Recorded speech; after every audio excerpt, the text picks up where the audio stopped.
As troops who served overseas are coming back stateside, civilian life can be a struggle. We've talked about this before, and PTSD is a large player in that challenge. You know, it works as a terrifying experience that you file away and your brain keeps replaying that vivid memory over and over.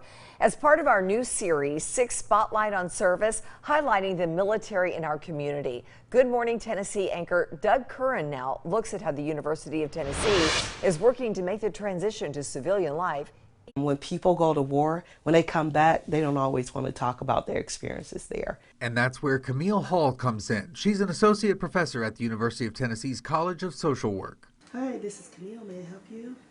She also served in the Army and helps vets with transitional issues as they make it back to American soil and back to school. So if they suffer from PTSD, depression, or substance use disorder, or anxiety, we basically would provide them the clinical services that they needed or connect them with resources within the community.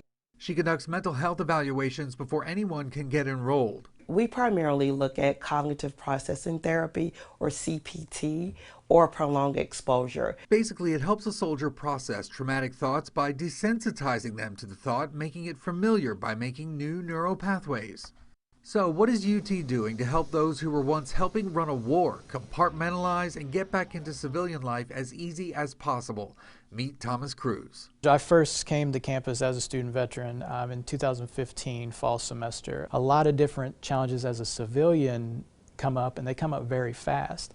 This is the Veterans Resource Center Cruz helps coordinate with military men and women. It opened back in spring of 2017. This meeting is to help inform students, faculty, and staff about what to be sensitive to as far as triggers go and what vets can help everyone understand where they're coming from.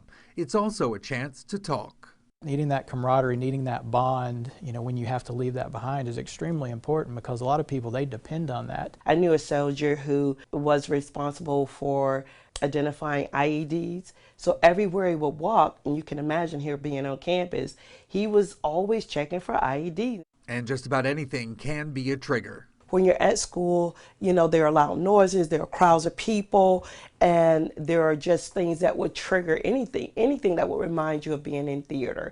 So as the quiet battle lingers with our soldiers, UT is doing what they can to help students navigate the school and the system. Part of who they are and their makeup is they're incredibly resilient. They can withstand anything, but the truth of the matter is we all need help at one time. And to be successful, it's important for you to utilize every resource available for you. Doug Curran, WATE, 6 on your side. Now, another aspect is the organizational training from the military, getting things done fully and quickly.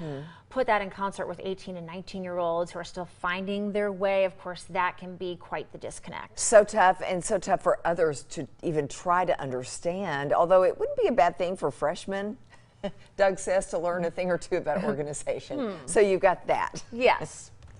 All right, everyone.